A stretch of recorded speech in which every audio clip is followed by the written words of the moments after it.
Welcome to another edition of Sounding Board with me, Andrew Elliott, and my brother, Nick Elliott. Hello. So, with the day before a general election, by the time this gets out, it'll probably be voting day. Who's going to get kicked in the ballots? That's your opening gag. That's my opening gag. I want them all to be kicked in the ballots. I don't think that can happen.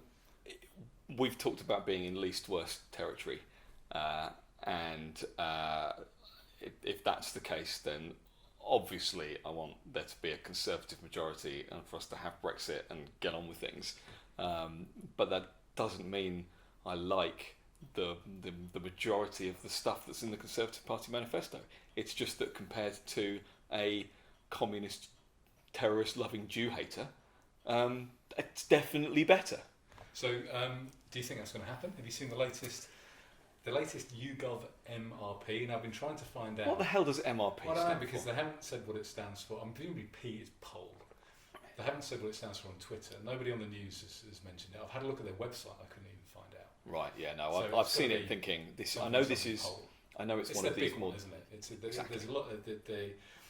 They do a lot more calculation. It's weighted with different constituencies. Isn't it like 100,000 people as well, or something, Yeah, rather the than just sample 1,000? size is huge, Yeah. but they are split among different constituencies as well. You know, they kind of Yeah. pick some from everywhere. They do different weightings based on different results, and also And this is the one that got pretty close in the 2017. Is that right? yeah, there was that one, and then there was the Was it final Salvation? poll. Because that's the one that came out in the last few days. Because there was an MRP poll, what, about a week ago or something, or Yeah, 5 days one ago, or 2 weeks ago, I think. which showed a healthy majority for the Tories. Yeah, something like 68 seats. But then all of the Corbynistas were all saying, wait for the Salvation one, wait for the Salvation one, wait for the That's Salvation what they always say. one. Then the Salvation one came out and it still showed a majority. It's got to the point where whenever the Salvation poll comes out and it gets tweeted, everyone replies to it saying, "Wait for Salvation," because it's such a running joke. Yeah. That's the only one that the Corbynistas like, because it's slightly favourable towards Marxism. But even that had Tories winning, didn't it? So this latest MRP, it's got the Tories lead as going down, and the way The that majority was halved is the soundbite that I kept seeing on Twitter yeah. from the previous MRP. Now, the reason for that is apparently there were lots and lots of very marginal constituencies that the last MRP had the Tories just winning. So there were lots of marginals and they were just Right. winning lots of them. Because they were so marginal, it doesn't take too much of a swing Yes. for them to lose out to a Lib Dem or a Labour candidate. It's how our system works, though, isn't it? Yeah, that's first past the post. So Yeah. I read what YouGov was saying about this, and they basically said that the majority is now 20 something or maybe 30, that according to this, Yeah. or between sort of It's 20 that all like something 120, isn't it? and 60 something, and they're saying because of the margin of error now, Yeah. we could be looking at a hung parliament. Yeah. Conversely, we could be looking at a stronger Tory majority. Yes. So basically, all they've ruled out is a Labour majority, which a monkey could have done. So they're not really committing to anything Which at all. Well, can you think of a polling company or one of someone like Curtis or whatever who's been saying that there's the possibility of a Labour majority at all? Because I can't. I can't see how that would happen unless the SNP No, but- implode. I can't remember any poll or any possible prediction, of it. Well, so it was 2015. I think was the turnaround, wasn't it, when the SNP suddenly had loads of seats and Scottish Labour were basically wiped out. And since Yes. then, Yeah. there's been no talk of the best Labour can hope for is a coalition with either the Yeah. Lib Dems or the SNP. Yeah. I'm still kind of hoping for a hung parliament because I quite like the idea of I another do know what you 6 mean. months of nothing happening. And them Why not- 6 months? Well, because they're going to have to have an election again in order to talking about the pass through finance income bill. tax, which is, I think, the finance bill is August. So, yeah, 6 months-ish. Government shutdown. That's what we need. We need of course. US-style government shutdown, where funding is actually pulled from programs. That would be something, wouldn't it? Yeah. I mean, obviously, it's. I mean, can you imagine the sorts of legislation that we could have where, if, for example, we have a general election and you don't form a coalition, or there's not a government within, say, a week, then your funding gets cut and you don't have to pay tax anymore. You know, to give them a proper incentive to sort stuff out. Yeah. So far, they've not needed it, have they? But no, and they never, because they're the people that bring in the laws. Yeah. They're never going to do that. No.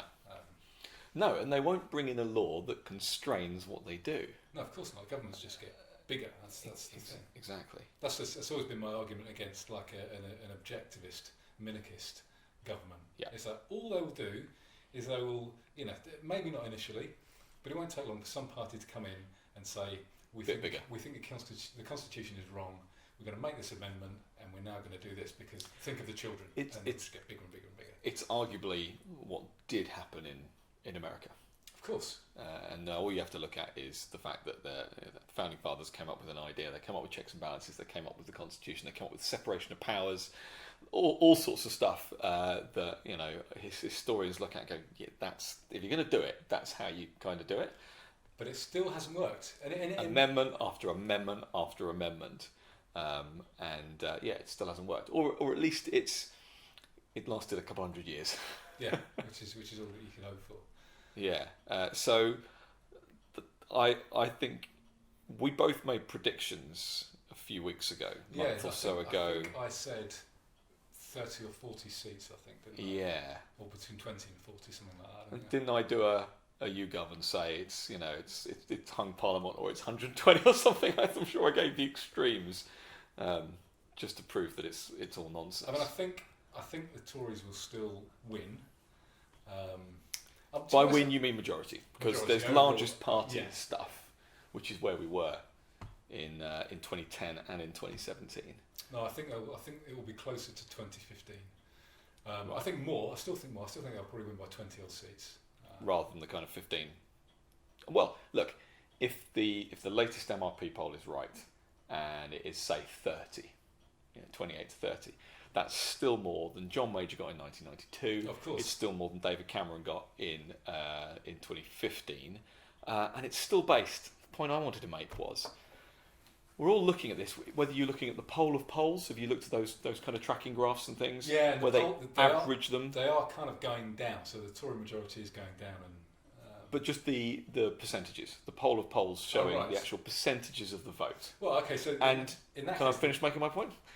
And the fact that there is this constant gap, obviously, between, and it's been narrowing a bit and it's been expanding a bit between Labour and the Tories, but it's the fact that we're even talking about hung Parliament territory when there's an average of 10 percentage points between the two.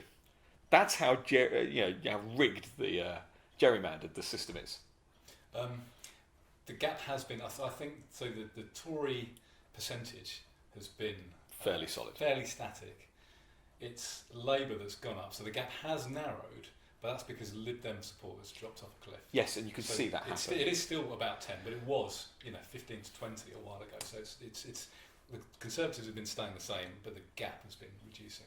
Interestingly, there was a period, you go and look back at those polls of polls stuff, where you see the Conservative poll on an incline, and you see the levelling off of Labour. And this is 3-4 weeks ago, and I'm going to look at this thinking, I can see a trend forming here, because a curve appearing, flattening off of Labour, and a steepness of the Tories, and then it just reversed, and the Tories just levelled out, and Labour started climbing. And it was that week. It was the free broadband, free this, waspy women, money, money, money, money, money. And it's like, I can't believe that's winning people over. I can't actually believe it. And going back to comparing this to 2015, and I predicted a majority for David Cameron, and hardly anyone else was. And the reason behind that was the leadership ratings. It was the who's better at being a prime minister type questions that they asked. And I kept looking at them and kept seeing, Cameron way ahead of Miliband. You haven't mentioned this before. No, I haven't, and I haven't really seen them. I predicted it and haven't really said that why. That was one of the. That allowed me to. Let me get my words right. I looked at that, and it backed up what I was thinking, which was people going into the polling booth and going, Ed Miliband, really, Ed Miliband. eating a bacon sandwich. Really? And that being that last minute decision, shy Toryism as well, but very much him as our Prime Minister. Obviously the poll ratings for the leaders, there's a huge gap. It's not like it was Theresa May and Jeremy Corbyn, or at least Theresa May and Jeremy Corbyn post 2017, where they're both just in the doldrums. Boris is in the negative, because that's generally where all leaders are these days. For our viewer and our listener, that's because they take their positive rating and their negative rating and they net them. But Jeremy Corbyn has got a ridiculously low. Well, yeah. So negative. I was looking at some of the analysis around this. So people still think Boris is better as the Prime Minister. So some of the spin people were saying, because Boris has been getting worse in these polls, yes, not by a lot, but his rating has been going down. As you Corbyn expect. Already had the massive drops, earlier last year. Corbyn was like rock bottom, and Corbyn has been going up during the campaign. Yes, during the campaign. The only way was up. People were saying, "Oh, look at Boris Johnson's going down and Corbyn's going up." It's like, hang on, Corbyn is still lower than any other Prime Minister has been since records began of this stuff. Yep. Worse than Michael Foot. He's like minus 50 or 60 or something. Yeah. It's incredible. Yeah. So that idea that at the last minute, that the presidential style of things, the fact that we'll come on to this in a minute, maybe the fact that basically only been Corbyn and Boris, put in the public eye. I think there's that last minute, who do I want in charge? So there's a couple of things in the 2017 election. Lots of Labour campaigners and MPs are saying, "You can vote for me. Corbyn will never get in." Are they saying that now? They've been saying that again. Yeah, there's evidence to say they're saying it again because the poll gap has been so big. So what a lot of Tories have been saying is, we need a poll that shows that we've got potentially a hung parliament, and then people will think, "Oh, hold up, it will be like do something about it. I better vote for Boris Johnson," which is. So they have, both sides have been out doing that, haven't they? So you've had. I want to ask you about the John Ashworth tapes. I haven't heard them. Have you read the transcript at all? I've read a couple of lines. Right. But I can't repeat them on the podcast. Well, because of the language because involved. of the language that he used. Just very quickly, what's your impression of what he did? What he did, as in what he said, or all of it. Politically, do you think this is a massive faux pas? Do you think this is deliberate? I don't think it's deliberate. I think he was probably just caught off guard, being realistic. That was my initial take. I haven't spent too long thinking about it. So I have. Do you think something different?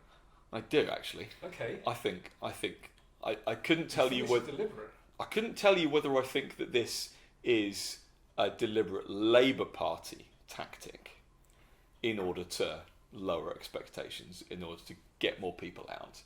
And I think it's probably not based on what he was saying about getting rid of Corbyn as leader, bearing in mind that his defence on TV has just been, it's just banter.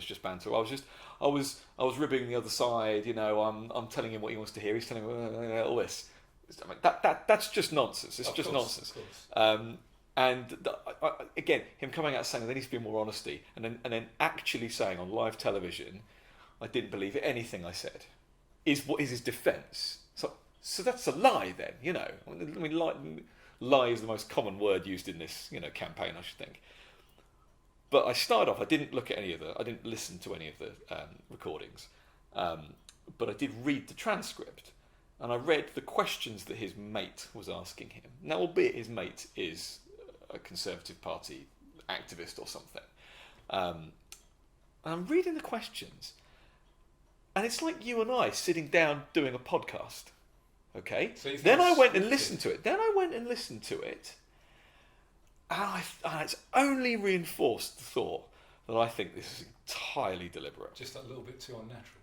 Absolutely. Right. Okay. Absolutely. I think the questioning's too unnatural.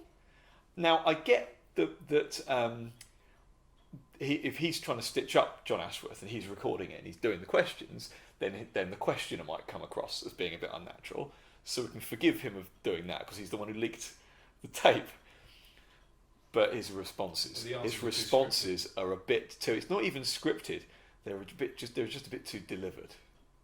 And again, I suppose he's a Set politician, whatever. But these aren't set piece answers, are they? No, not at all. The content is not No, set I mean, piece. he certainly wouldn't practice the language that he used in front of the mirror, would he? No, the Daily Mirror maybe. But yeah, I actually think this is not so much the dead cat tactic of distraction, but I think it potentially is getting some arguments out the way now. I mean, I'm seeing that basically campaigning to succeed Jeremy Corbyn as leader is basically underway. Oh yeah, absolutely. And you've got John McDonnell and Keir Starmer and booking events Yeah. and speaking at things and all this for immediately after the election. Emily Thornberry has apparently come out straight away saying that she'll definitely run and all this kind of stuff. It's just okay. It's just scary. If we could just meander for a second, Please. Okay. Who would you like to see as the next leader of the Labour Party? For jokes. For Well, whatever. I mean, I paid £3 and I voted for Jeremy Corbyn, okay, in order for him to be Labour leader, for a bit of a laugh, and that's had an impact I didn't think possible. And I'm hoping to record a podcast with you where you've just relaxed and feel vindicated. And- I told you. Well, I told you. exactly, where I get to say I was just playing the long game. The destruction Falling of chess. the left has happened. Have you read yet Douglas Murray in The Spectator? I haven't, but just can we go back to Sorry, it's just he was saying that even if another a left-wing party springs up and thrives, that's fine, but the Labour Party needs to be punished for what it's done. I saw that you on Twitter advocated for a certain Mr. Bergen to be in charge, and that would be just hilarious. Think of the value for money he would be. I mean, I'm thinking back That's now to sexy. the early days. When having Corbyn for leader was actually a really good laugh. It was jolly jokes, wasn't it? Do you remember when Seamus, I don't think this is a good idea, and all of that, and not wearing a proper suit and not singing the national anthem and all this stuff, and frankly, Cameron versus him at the dispatch box. I mean, he ate him alive. It was hilarious. He'd read out, and there'd be leaked some list of people supporting him, and he'd be like, "Oh, what was that? What were the names of those groups? I can't remember." But there were names of groups of whether or not they were supporters or not of the regime and all this. It was a good laugh. We were slightly prepared for that with Ed Miliband as well towards the end with his bacon sandwiches and all sorts. Yeah, exactly. So I'd love to be back in a situation where the leader of the opposition and the front bench of the Labour Party, assuming that they're obviously going to be the official opposition, because they always are, is a figure like that you can just take the mick out of. I mean, there are so many with his level of intelligence. And so I still haven't given you an answer. It's because I'm struggling. The scariest person would be John McDonnell. John McDonnell, without a doubt, because he's not by far. He's clever. And he's very smooth talking. He's very calm. Well, he plays that kind of kindly old granddad routine, doesn't he? More than Magic Grandpa in that Absolutely, respect. absolutely. Yes, Magic Grandpa gets angry, and those are the funny bits. I think of. Well, let me finish. With that was on Channel 4 News, wasn't it? Or Channel 4. What? Anyway. Times. Diane Abbott. Has to be Diane Abbott, doesn't it? There are quite a few who are never going to be Mensa members, aren't there? So there's Richard Bergen. Yeah. There's Angela Rayner. There's Rebecca Long God, Bailey. Angela Rayner with the. There's Yeah. Diane Abbott. There's so many of them. Chris Williamson. Can you imagine if? Can you imagine? Well, he wouldn't be leading the Labour Party. He's standing as an independent. Did he actually eventually get kicked out? Yeah. Right. Because he was kind of not let back in, then in, then out. And Shake it all about. Yeah. No, he's not Labour anymore, much to his dismay. I mean, Abbott is a good answer. It has to be Diane Abbott for comedy value, for asking her about anything with a number in it. But But is it her turn? So she was in 2010, I believe. 2015 was Corbyn. Wasn't No. What? Right, 2010. Right, I'm going to go back further. McDonnell was the only person to run against Brown. Yes, that's what I mean. So it was. So that was 2007. Seven.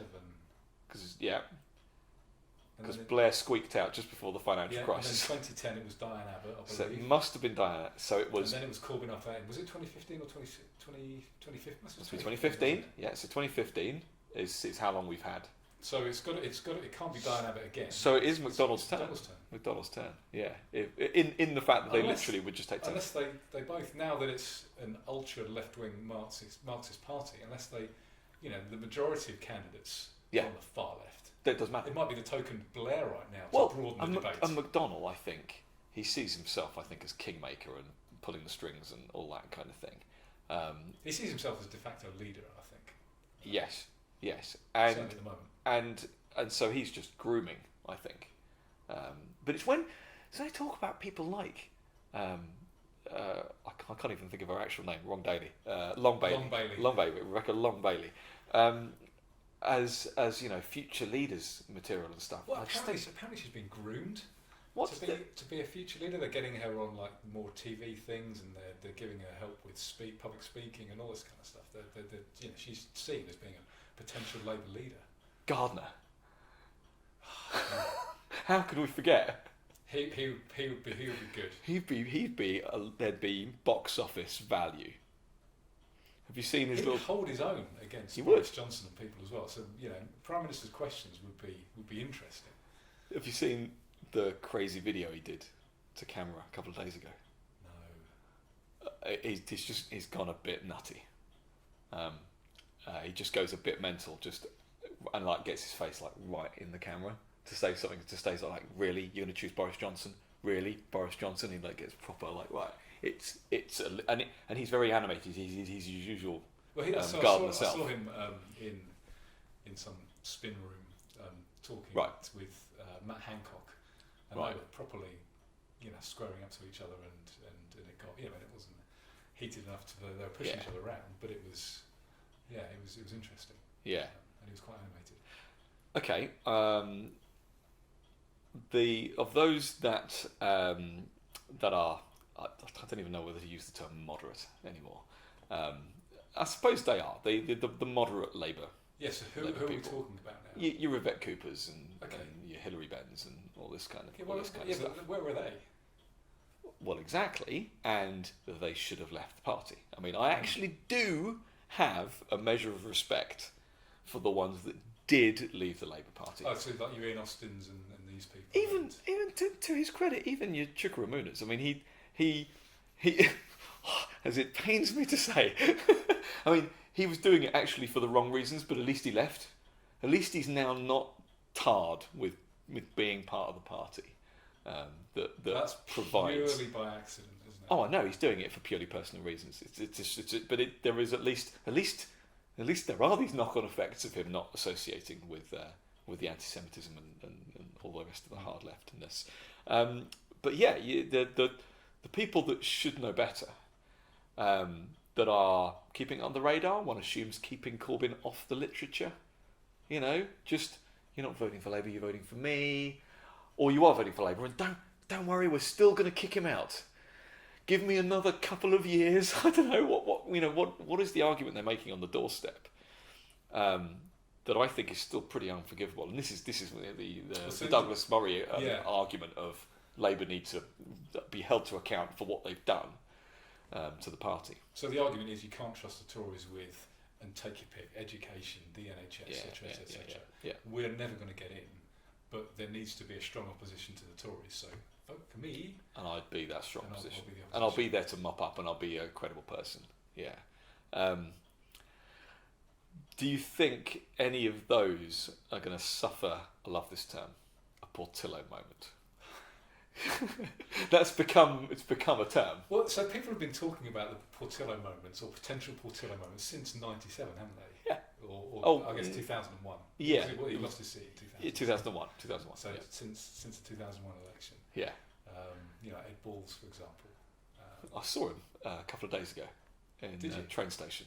Yeah, in Peterborough train station. Right. Yeah. So I saw a little anecdote for you. I was, and this was a few years ago. This would have been 2000 and He was 9, still 2010. an MP. Yeah. I think he was Shadow Chancellor. Yeah. So it would have been. Oh, it would have been between 2010 and 2015. Yeah. So I was at King's Cross. Yeah. And I saw him with those little kind of carry-on luggage things with a trolley. Yeah. With a handle. Yeah. And he was just motoring, caning it. He was like, he's quite a chunky guy. Yeah. But he was properly moving. Yeah. Running with this little thing, bouncing up and down. This is what happens, isn't it? If you try to run one of those, it starts flying. And he tried to catch his train, and I was looking around thinking, that's the funniest thing I've seen for a long time. Ed Balls trying to catch a train. And I was going around the corner, just walking quite slowly, and then suddenly someone hit me, like literally just walked into my chest. Yep. It was Yvette Cooper. And she said, "Oh, I'm really sorry, I'm really sorry." I said, "No, don't worry. I've just seen her go and catch a train." And then I sort of just tweeted her later on and said, "I hope you caught your train. I was the guy who walked in." She said, "Oh, yeah, I did. Thank you very much. Hope you're okay." And all that. She but was great. he left her. He left her, and he just went to try and catch his train, which was the funniest thing about that. Exactly. But it was funny to watch, but then it was even funnier to know that happened. Yeah. Well, I didn't run into Yvette Cooper, but I don't know what he was doing at Peterborough train station, but he was there waiting for a train. So who's the Lisa Forbes is the Peterborough? Is that Labour the Labour? candidate. And she's the one who replaced Onisanya. Yeah. Right. Okay. So maybe he was helping her campaign. I don't know. Don't know. But he's done. I've not really seen or heard of Ed Balls for a while now. He did kind of whatever it was, the dance thing or whatever, wasn't it? And then not been seen since. But he, again, the reason we're talking about him is obviously he suffered the Portillo moment, didn't he? Which was one of my happiest moments from 2015. I must admit, because I really didn't like him. Ironically, I grew to like him more over time, which is saying something, isn't it? And it's saying something about politicians. Yeah, and I like him now that he's not a politician. Totally. Hearing him on interviews and stuff, and you think, why the hell did you not behave like this when you were actually in office? Ed Miliband, he's hosted a couple of radio shows. He's brilliant on the radio. Funny, something about politics that just turns people. And it's the way we genuinely only see them when they're interacting with the media, and they're just on their guard the whole time, aren't they? Do you think Yvette Cooper might suffer a Portillo? I mean, she's got quite a big majority, but will any of them? Will any of these well-known moderate, the ex-ministers from Brown and Blair governments? Do you think any of those are going to get kicked out? I haven't studied it closely enough. I know there's who's the Bolsover beast, the beast of Bolsover. Yeah, Dennis Skinner. Dennis Skinner. Apparently, he's likely. Yeah, he's like an ultra marginal now, according to the polls. He's likely to get voted out. Or it could happen. I don't know who else. Apparently, all the ones who left to go to they're all wiped the out. Party are basically they're all wiped out. What's her name? Jo Swinson. It'd be amusing if That'd be hilarious. We talked about leaders' ratings. Imagine if they did really well, got a whole bunch of new seats, and she left hers.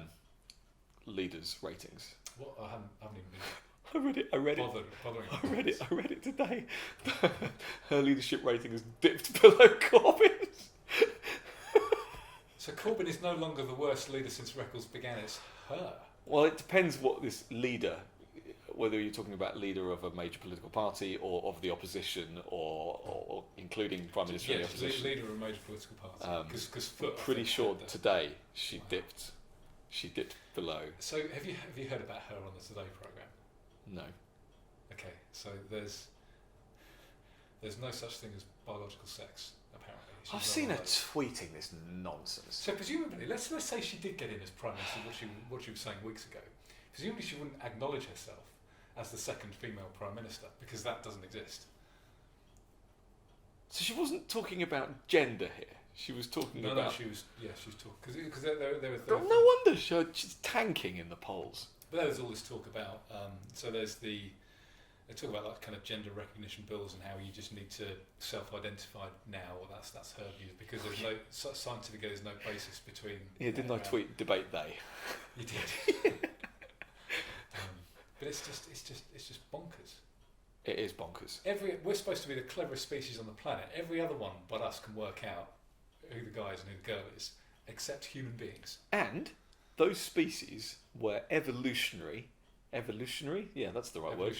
Evolutionarily. That is the word I was looking for. Evolutionarily, the right thing for them to need to do is to biologically change sex. They do.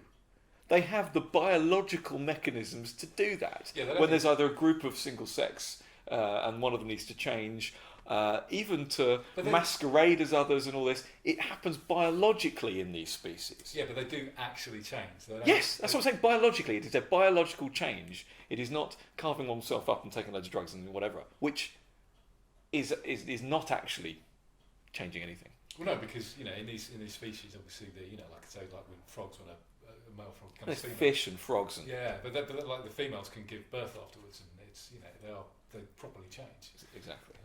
But yeah, so it's presumably she's I don't know. Her losing a seat would be amusing. I mean, I've heard that. Well, she did before, didn't she? Didn't she lose it in 2015? Yes, she's come back in 2017 because she was around in 2010. I remember her. So it's the same as what's his name was another Portillo, the former leader of Lib Dems, business secretary, Vince Cable. Of course, we've all forgotten about Vince Cable. He lost his seat in 2015, gained it again in 2017, and she did the same thing. I think. I mean, there was a proper Lib Dem decapitation strategy that the Tories didn't think would work as well as it did in 2015, and the combination of Labour losing in Scotland and the Lib Dems being kind of wiped out, down to the kind of fit them all in two taxis. Yeah, it was like 8 or something. 7 or 8. Yeah, in 2015. That's why Cameron got in. Yeah. I wonder if that will. I wonder how low they'll go, because it does look like they're going to lose seats. You think? So you think the Lib Dems aren't going to gain any? I don't think so. Right. Okay. Well, it's so difficult to tell, because so many of theirs are really quite marginal, and a couple of percentage point change could be the difference between them and a Conservative, or them and. Well, because they're targeting Zach Goldsmith. I can't remember the constituency now, but anyway, they're targeting his seat. Now, he lost his seat and then gained it back again as well, but I think that was from Labour. And so if the Lib Dems are genuinely in play there, then you're talking about a 3-way marginal seat. Is it Kensington he's in? It's somewhere like that, isn't it? I mean, they're also targeting Dominic Raab. They're saying that they got a chance to beat him. I think that's because Esher, I think he's he has a sizable majority. Yeah. But his seat is it a Remain? Something like 60 to 65% voted Remain. Right. Okay. Or maybe low 60s. So that's why they're saying he. So they're just getting the low-hanging fruit there. Yeah. Yeah. Interesting. But it would be interesting if these people would. So it's difficult to put yourself in the mind of one of these Remain voters. Yeah. How far do you go? Something I tweeted the other day. Well, you're weighing it up against democracy. You're weighing it up against the Jews. You're weighing it up against all these things. Do you throw Jews under a bus for a customs union? Was the way I put it. Right. Okay. Yeah. Which is that's fair enough comment. What a lot of people are doing. Yeah. Well, but right, the Guardian have now done their come out for a party type thing, and I mean, I say obviously. The Guardian has published over the years a number of articles slating Jeremy Corbyn and his behaviour, pre-2015. But now has basically written an article saying, well, they're all terrible, but obviously Labour is the only way to go. And I know he hasn't dealt with anti-Semitism that well, but that's the line that the Guardian takes. But like all, and this isn't just singling out the Guardian, like all newspapers, they're looking at the bottom line. what's going to sell us newspapers? Now we've been bashing Corbyn. Have we been selling more newspapers or less newspapers? Right. What have our ratings been in online? Have they going down or going up? I think So do you think that's where because they're quite desperate as well. They're not making money like Guardian, Spectator, for example, that can afford to just have opinions all over the place because they've got a solid readership. Yeah. The New Statesman said they weren't backing Labour, and quite specifically said he should not be Prime Minister. And this is the New Statesman. I mean, do you think that's commercial reality kicking in? I think the New Statesman, I don't think they're doing badly, so I think they've probably got a bit of more of a cushion to be able to say what they like. The Evening Standard is obviously run by, if not owned, it's not owned, but run by George Osborne. This is a London newspaper.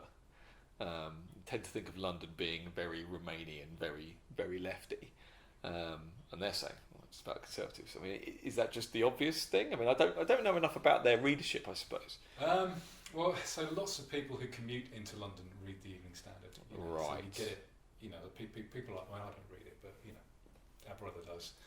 I think, picks up the odd copy. Okay. You can find it on stations. So it's got a wider readership. It's got a wider readership than just London. So you've got people who pick it up in London and read it on the way home, up north and down south and whatever. Right. And it's just available at other stations as well. So it does have a wider readership than just London. Yeah. I still like I saw someone tweet the electoral map of the UK by equal constituency size. And BBC have done this before. They'll do a big digital map and they'll change all the constituencies to be the same physical size and show them in the different colours or whatever. Have you seen this? Is it the one that's at Homer Simpson? Yeah, it's got that and Homer in the moo. And I every time I think of electoral maps, I can't help but think of that image. Just as an aside. Yeah. So another thing I tweeted about the other day is that I think it's gone beyond. You can't now say that you don't know about Labour and anti-Semitism. Tell me about it. It's beyond the point where you can just say, they're just handling it badly. There's so much evidence about himself, speeches and organisations he supported, wreaths that he's laid. You can't say, it's okay to vote to Labour and there was that dossier you're racist. of 70 odd different complaints that haven't yet been dealt with that came out in the last week. That kind of tipped it over. One of only two parties to be investigated by the Human Rights Commission. Yeah, the HRC. And the other one is the BNP. Is the British National Party, which, when given the light of day, disappeared. And I'm saying this to all the people who are talking about tactical voting as well, because there's lots to talk about tactical voting. There's talk. You've got Steve Coogan and Hugh Grant and all these other lobbyies who are going out and saying, "Oh yes, you need to." That was the faux pas, wasn't it, of the Lib Dems in the last week, of saying, "See, Hugh Grant, look at him, he's amazing, he's going to vote for us," and he's like, "No, in this constituency." Yeah. But they're just if you're going on and you're advising people to vote tactically, you are still appeasing racists. Absolutely. Yeah, you're saying vote for this racist party in these constituencies. But they think Boris is racist. They think Boris is racist based on him saying that Muslim women that wear the burqa look like letterboxes. So they think that gives them that. And this false in that article, he was arguing for them to have the right to wear whatever they want. Absolutely. What I hate is this false moral equivalence that they put.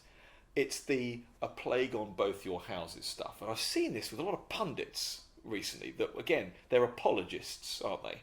And they're there going, oh, well, the Conservative... Yeah, Conservative has got its Islamophobia problems and everything. And it's like, really? And take the top 3 people in the Conservative Party and list for me, please, where they have supported terrorists and campaigned for their release from prison and laid wreaths at their funerals. Yeah, and all of that. It's nonsense. It's utter nonsense. What annoys me about this, so there are a couple of things that really grind my gears about this. Right, yeah. So one of them is I'm having to kind of passionately defend the Conservative Party, who I don't really like. I've noticed this. This is why I brought this up the last time. You know, you know, if you look at the state of their manifesto, and I don't like defending them, but there is See previous podcasts. But you do have to acknowledge that there is this kind of false moral equivalency. So you end up having to defend this. Another thing that I absolutely can't stand is that I found myself on Twitter, on here, just talking more about Corbyn and his anti-Semitism and his racism and his IRA apologism and his support for everyone except Britain for the past 40 years. And communism. Other people have been doing the same thing, and they've been given his manifesto effectively a free pass when it's the most economically illiterate, immoral document I've read since the Communist Manifesto. It's just ridiculous, and people are giving it a pass. It's almost, particularly on places like Twitter, where you've only got 140 characters. Exactly. There's not enough room. There's not enough room to say also the manifesto is rubbish. Yeah. And here's why. You've just got to focus on a couple of things, and anti-Semitism. And some people have been. Some people have been tweeting short little lists, haven't they, with little bullet points and things, and they try to put a few of these things in. But the point is that this I believe is a proper. It's a left-right problem, but it's a statist freedom problem as well. It's far easier to just make a very sweeping statement and argue for something on the left than it is on the opposite side. So let's just say, I'll give you free broadband. That's a nice, easy slogan, and go, free broadband. That sounds good. The counter for it takes a lot more words. It takes an argument. It takes you to go, you don't get it, and you have to come up with sound bites, and you have to come up with explanations. And sometimes, I granted, libertarian arguments, free market arguments, can be counterintuitive.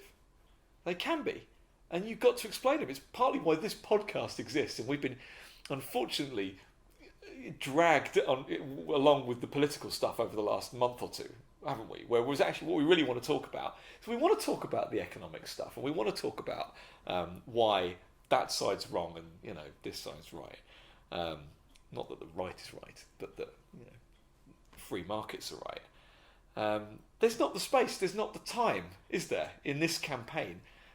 And I suppose that's my observation. Since a few editions ago of this podcast, I was saying how I think Boris is tapping into where the centre ground of the country are, and it's very much free market and public services, and they go hand in hand, and it's amazing, and all of this. He's not said it since. And known free marketeers haven't been wheeled out to make those arguments either. Or they've been just backing him up. You got your Steve Bakers and your Sajid Javids who are saying, look at our wonderful public services. We can manage socialism better than the socialists. And that's it, isn't it? They are muzzled right now. And actually, that comes back to, we hinted this earlier about the kind of presidential style of this campaign, which they've been increasingly getting in recent elections. Well, yeah, I mean, Blair started all that, didn't he? Of course. Where are the other politicians? To be fair to McDonnell, he's been out there a bit more. But Keir Starmer, Jacob Rees-Mogg, where the hell are they? These are key people. Diane Abbott, Priti Patel, Steve Baker. Where are they? Where are they? It's both sides. Obviously, Jo Swinson made it all about her. It's now Jo Swinson's Liberal Democrats, isn't it? Well, until they started pulping those leaflets and printing ones without her on, because her and the Lib Dems were already started doing They this. repainted the bus because it was right on the side of the bus. I doubt it. So, and the point, one of the points I've been trying to make recently is that, okay, let's say you like the Labour manifesto because you want to help X, whoever X is, children, by taking the other elderly, people's money. Yep. poor people, whatever. Yeah. It's going back to your point. It's so easy just to say, "Oh, we'll sort that out. We'll pay for all that." Where's the money going to come from? is it moral to actually do that? And then Yep. look at other, and this is the kind of the economic argument, which I don't really like to make as much of the moral one, but the economic argument is look around the world, and where are examples of these people better off? Yeah. So is it better to be poor in Singapore or poor in Venezuela? Is it better to be elderly in Monaco or elderly in Cuba? Yeah. Just find out these particular people that you want to help, where are they better off in the world? Yeah. And maybe we should look at that. If it's healthcare, look around the world at healthcare. Who's got the best healthcare in the world? Yeah. We're like 35th or something. It's very, very low.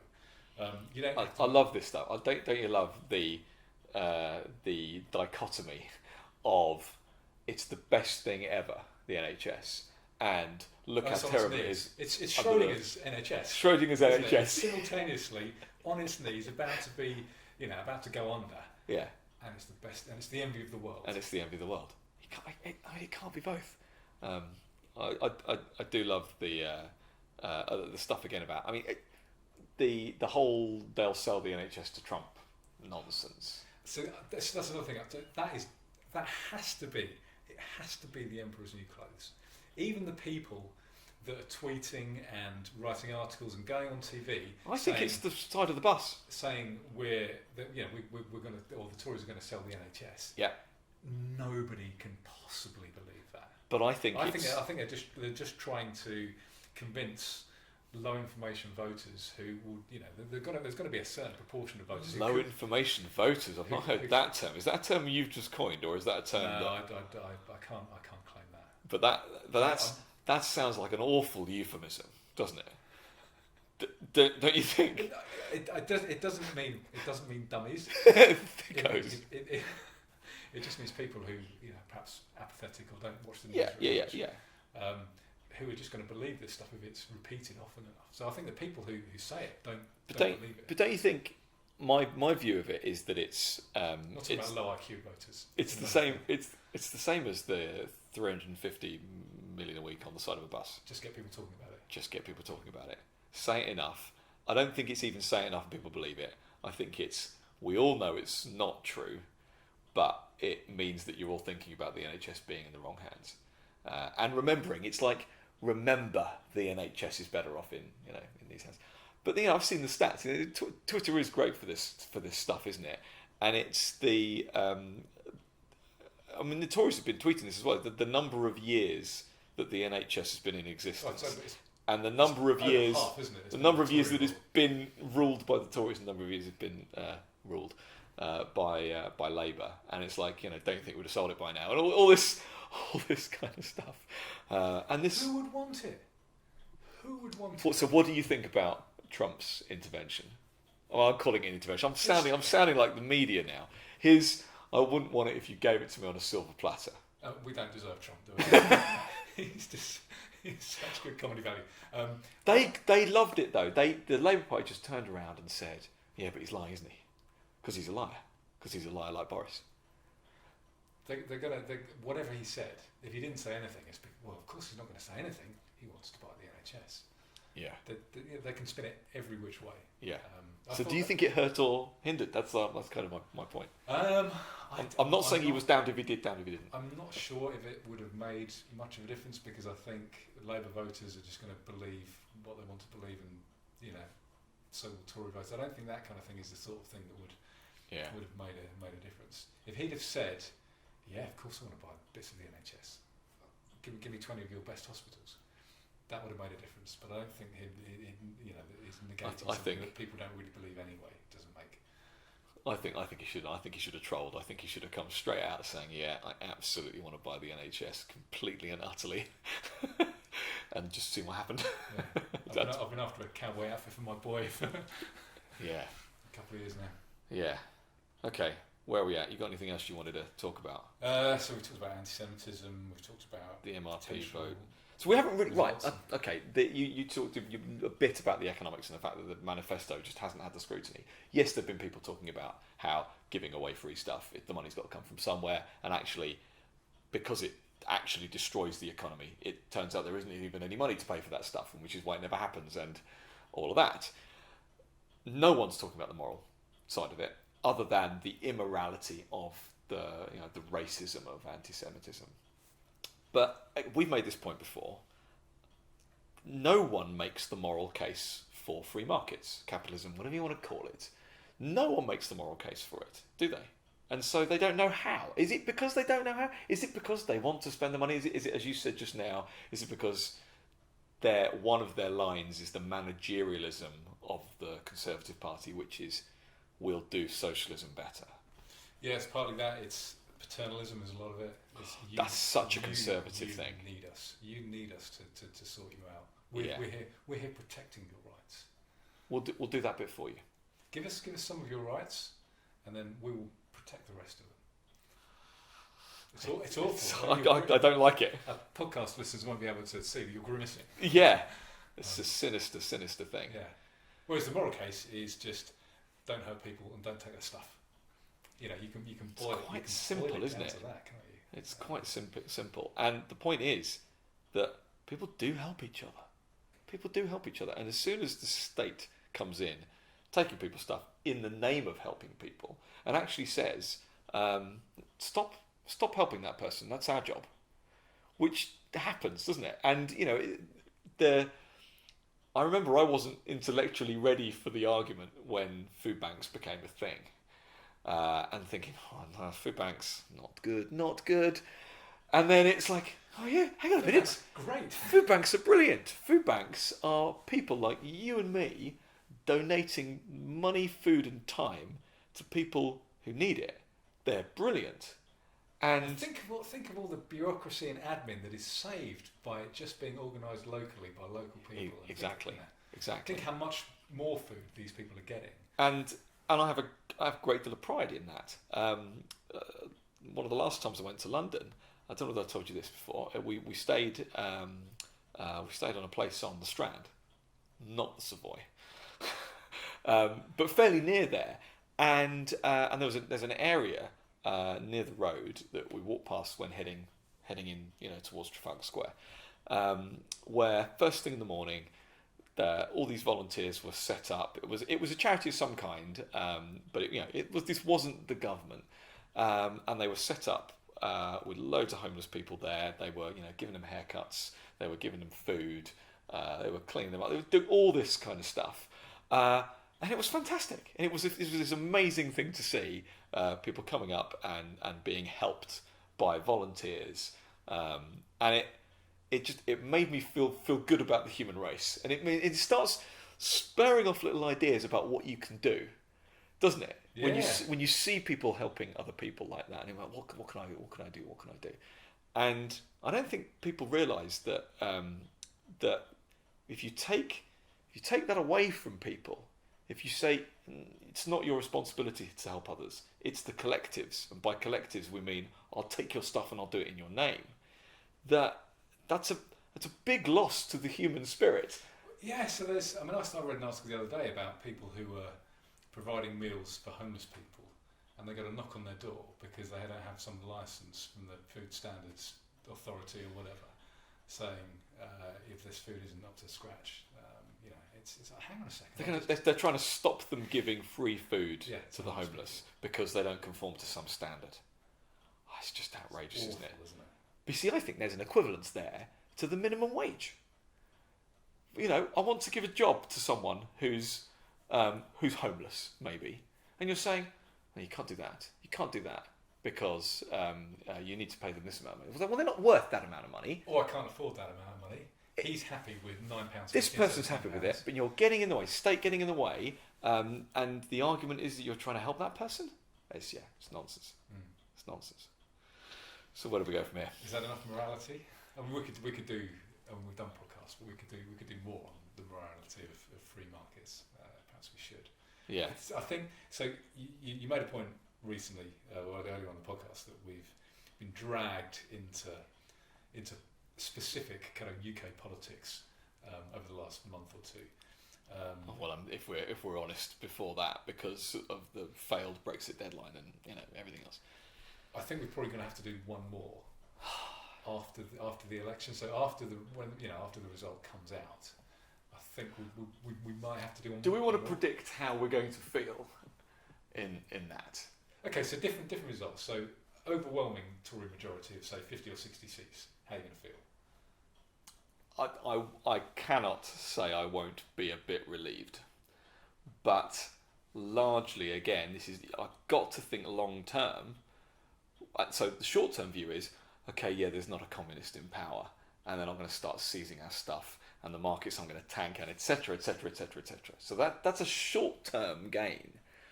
But if the hard left don't implode and don't become as what Christian Nimitz said to us the other day, the guy selling the Morning Star outside the tube station. That's what the hard left should be again.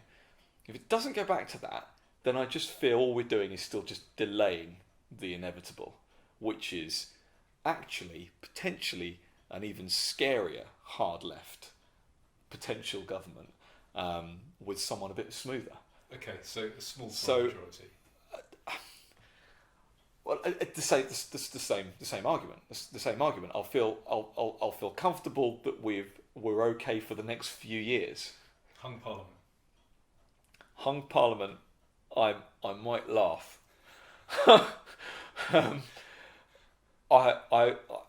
There's obviously a danger that there is this, coalition of chaos. There's this, all of the other parties getting together and putting someone like Corbyn at the helm. But I just don't see it being realistic. I can't see them getting together and agreeing on it. I suppose again, coming back to my long-term views, when it looked like we weren't going to get Brexit in some way, and that's not saying it's happened yet. If the Tories get in, the jury is still out. The jury's still out on it. But when it really did look like they were going to do absolutely everything to stop it, and potential second referendum and all this kind of stuff, in my head I'm going, still playing the long game here. We're leaving, but we might leave in 10 years or something. We might leave because eventually a party gets in power that says enough is enough, that the euro's imploding, and the EU itself is collapsing, and so we might just be one of the first to leave in that scenario. But I kind of took the view that something has been kicked off now, that set a series of events in train. The establishment is in the death throes, and all of this last 3 years has just been the flailing around of the current elites. It just depends how long that period lasts for, and if the Conservatives get a majority, and it's a majority of candidates that have all said yes, it's this deal, and we leave in 12 months. And Barnier has been leaked as saying that can't possibly sign a trade deal in 12 months, and yada yada yada. Right. Quite. So, and in which case, yeah, fine, we'll just leave then, and we'll leave the transition period as well. And the nonsense of how important the Remainists made the 30th of October, and before that, 29th of March before. And worried about no deal. Yet suddenly it's not no deal then anymore. It's no deal in a year's time, is it? So all of their arguments are getting unravelled by that. But if that happens, then there will at least be the comfort that the EU stuff in a year's time really could be behind us. Genuinely could be behind us. So there's a little hope there that one form of reduction of government does happen in 12 months' time, which is we leave the transition to free trading status and no more EU law and all that. That is a libertarian win. That is moving in that direction. I'm not saying that there aren't a huge number of liberalisations that this country needs and that a government should do, and that we should tax less and regulate less and all this kind of stuff. But getting rid of the membership of the EU and not being part of the customs union, that's a biggie, and I think a Conservative majority does deliver that. So I'm not sure what's better out of a Conservative majority and leaving the EU, or a hung parliament and getting nothing done, including not implementing the abominable Tory manifesto. So we've said, again, for those people who haven't listened to previous episodes, we like the no doing of things, government's hands being tied and stuff like that, because it means they're not interfering with our lives anymore. I think I'm probably going to be chuckling on Friday morning. If it was a hung parliament, it's gonna watching just everyone just deflate, having to go through months having to go through it all again.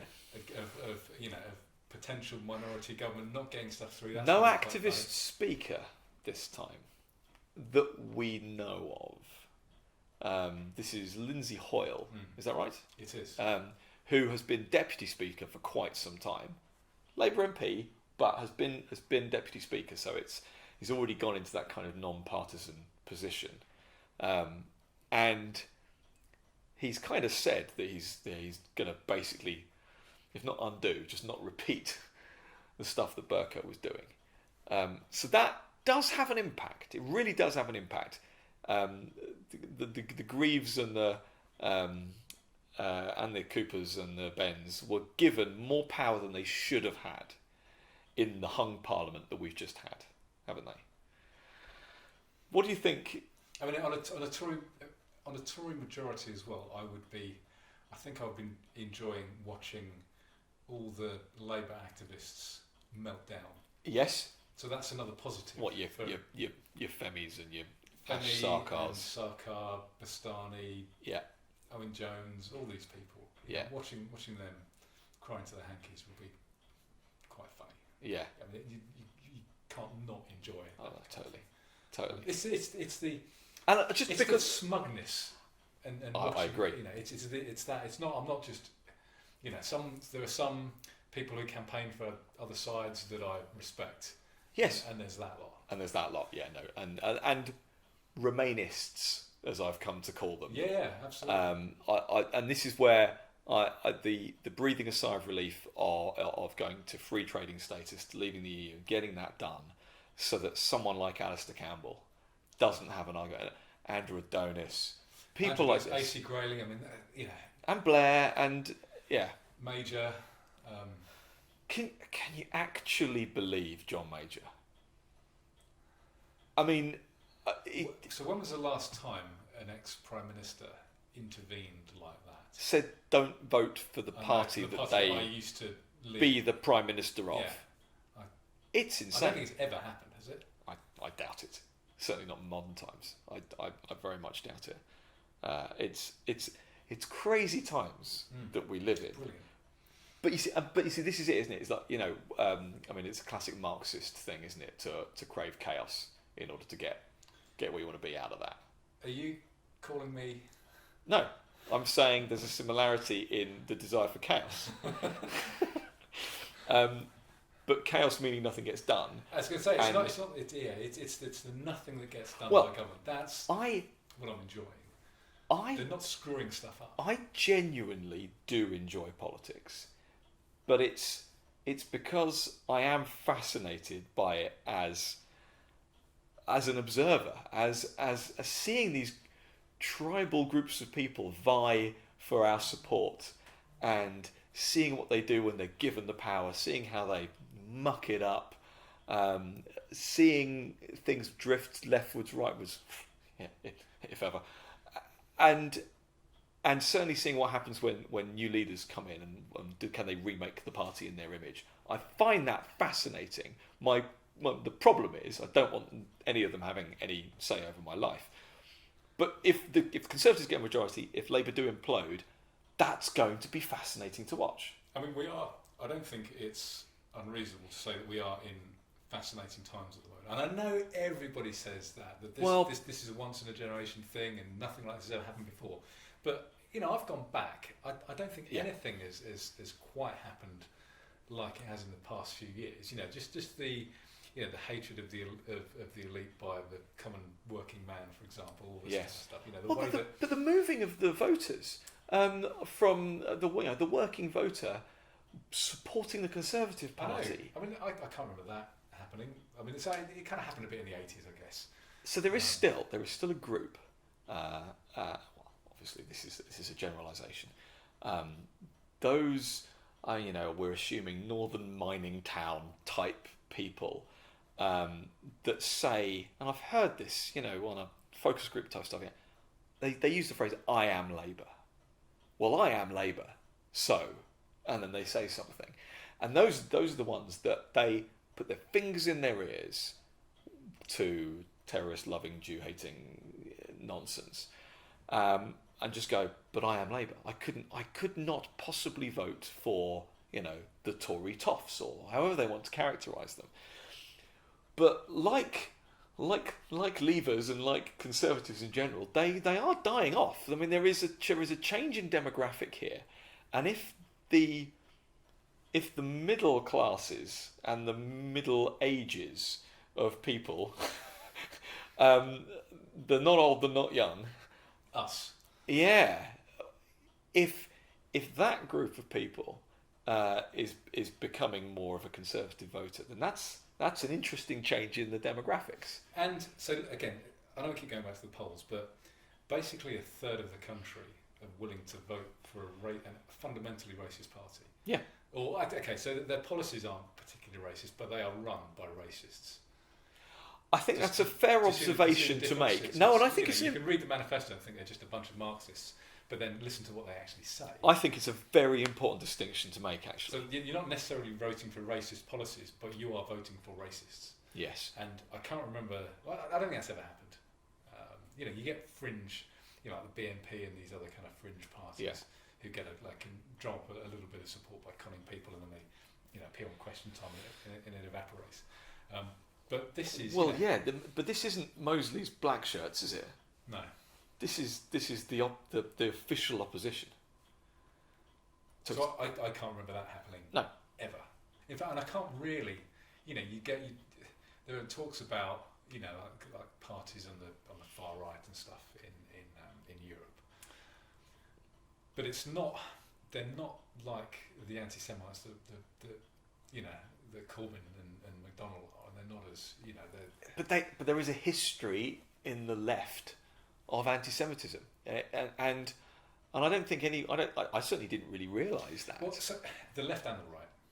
Okay, so but basically, if you have an extreme view, yes, then on either side, then they hate the Jews. Yeah.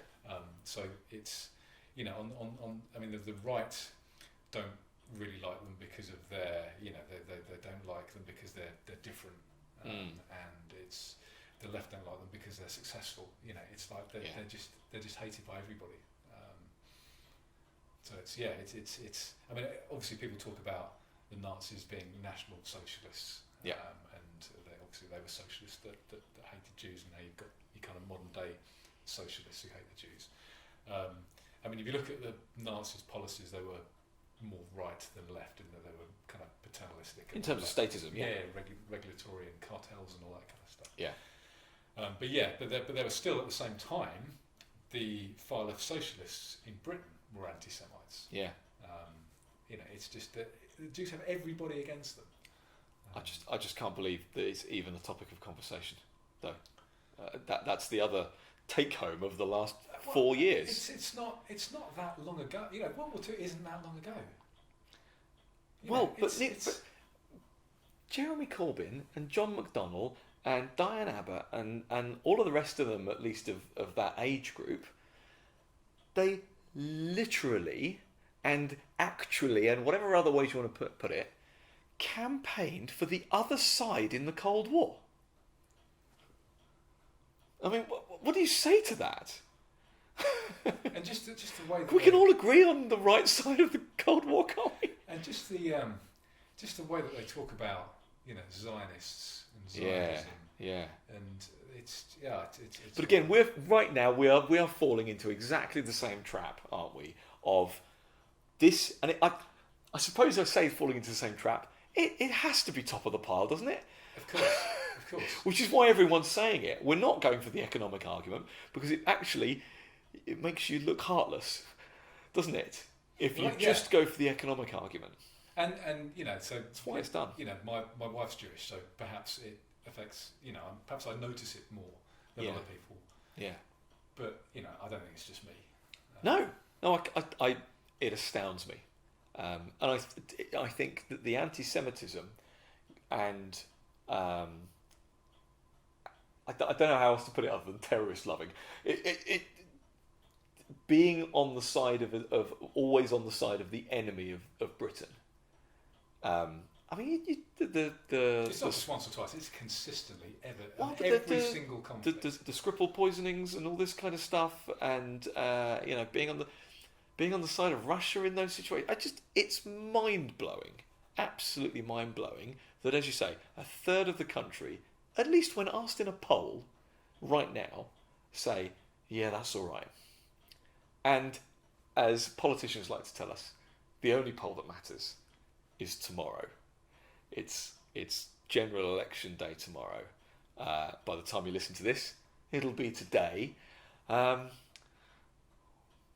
see what happens. On that cheery note. And we'll be there to give our say afterwards. So, thank you for. I'm looking at your laptop. I know, because we put that there and the camera's there, and normally the camera's right under it. Sorry. We didn't even announce. Welcome to Sounding Board, and you can. I announced it. Are you sure you said that bit? Yes. Thank you for listening and watching Sounding Board. Please share if you like us, and even if you don't, give us a rating. We're on YouTube if you're listening to this on a podcast, and vice versa. If you're watching, we're on iTunes and whatever the Google one is, Podbean, Google Podcasts, Stitcher, and we think most of the big ones. So, yep. Thank you very much. See you next time. To unlock your phone.